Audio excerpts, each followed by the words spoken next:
Hi friends, Miss Hazel here. And Miss Kate. Okay, today is another project that we like to put in our paper section.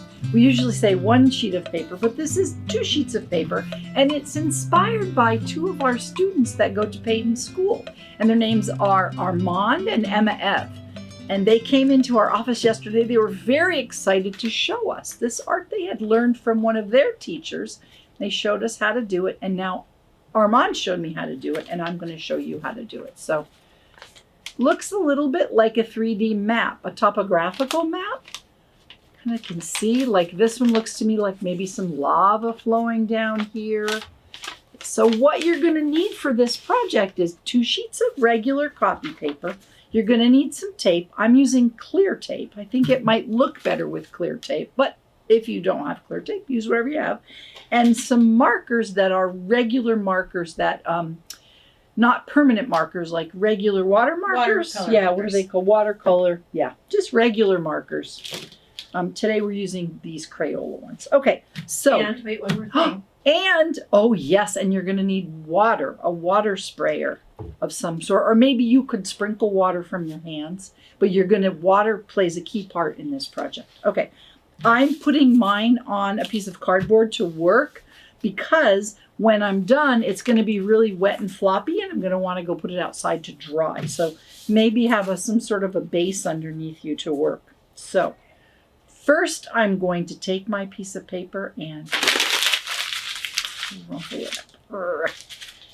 Okay, there we go. I catch with it. And now I'm gonna open it up. I'm gonna find the 4 edges and I'm gonna tape it down on my other piece of paper.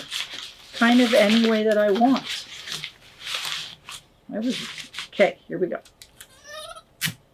That's our squeaky taper. It's very squeaky. Want to hear it? Oh. Now it didn't squeak. Okay, taping my paper down. There it goes. Sounds like a cat. Meow.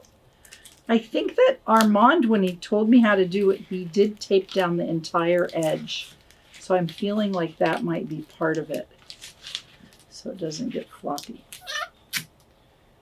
I'm just using smaller pieces. He was very good with the tape. He used a big giant piece of tape. I'll try it. Okay.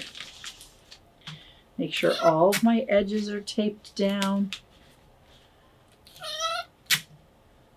Kind of looks like a big mess, but wait till you see. Okay, now I've got my paper. I'm going to use my markers, and you just draw on your paper. I kind of think that I want that maybe to turn into a lake. I don't know what's going to happen when it gets wet. They did some coloring on the top. Because what's going to happen is it's going to get wet, and then this color is going to jump all around. Green, maybe the green grass.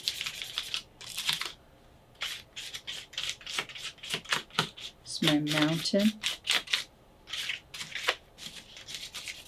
And you could take time, think about what the cracks look like. It's my grass.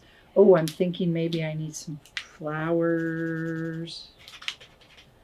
My mountain. Maybe those are trees. Okay. I think that's enough. All right. Now I've got my spray bottle and I'm going to just get my paper. Uh-oh. There doesn't want to spray. Oh, there it goes. Oh, there we go. Ooh. Okay, now I'm getting it all wet. Nice and soupy wet. And then you just wait. And wait some more. Then you can kind of see what happens. And then this is after it dried for like a whole day. Look how cool that looks. So you can kind of start to see how the colors are jumping around. Pretty cool, huh? Kind of fun to do with. You probably could even use scrap. Could you use scrap paper? I think the whole piece is probably best for the scrunchie. Yeah, I think good, clean. So hopefully you like it. If you try this at home, send us a picture. That'd be really cool. Thanks for coming and spending a little time with us here on our YouTube channel. If you like it, you should subscribe. And if you actually try this project and you want to share it with us, you should hashtag Alameda Arts Fun and send us a picture. Tell us how it went for you. All right, thanks for joining us. Bye, Take good everyone. care. Bye.